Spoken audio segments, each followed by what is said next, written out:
Inilibing na kanina si Jam Sebastian ng YouTube sensation na Jamich at live mula sa Manila Memorial Park sa Parañaque. Nagpapatrol po si Jack Batallones. Jack, kumusta ang sitwasyon dyan?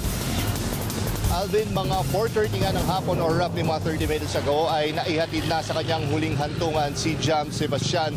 Kanina sa kanyang burol ay bumuhos ang emosyon. Ang kanyang mga kaanak, Alvin, ay nagsuot ng puting damit.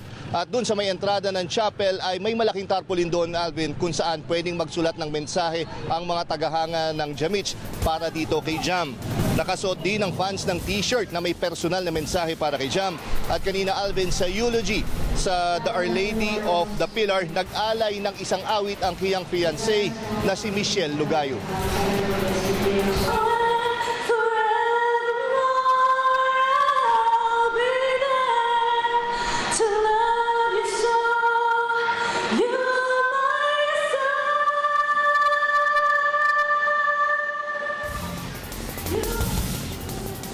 Alvin, naging emosyonal din ang ina at kapatid netong si Jam nung sila ay nagbigay ng kanilang pasasalamat sa mga sumuporta sa kanilang pamilya, pati na rin doon sa pamilya ni Mitch.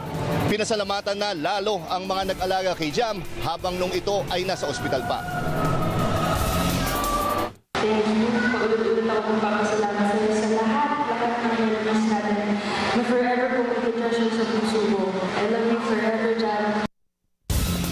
At Alvin, hanggang dito nga sa Manila Memorial Park ay sumunod itong mga fans ni Jam Sebastian at nagantay sila dito mga roughly 2 hours para nga masulyapan nila sa huling sandali itong kanilang idolong si Jam. Alvin. Maraming salamat, Jack Batallones.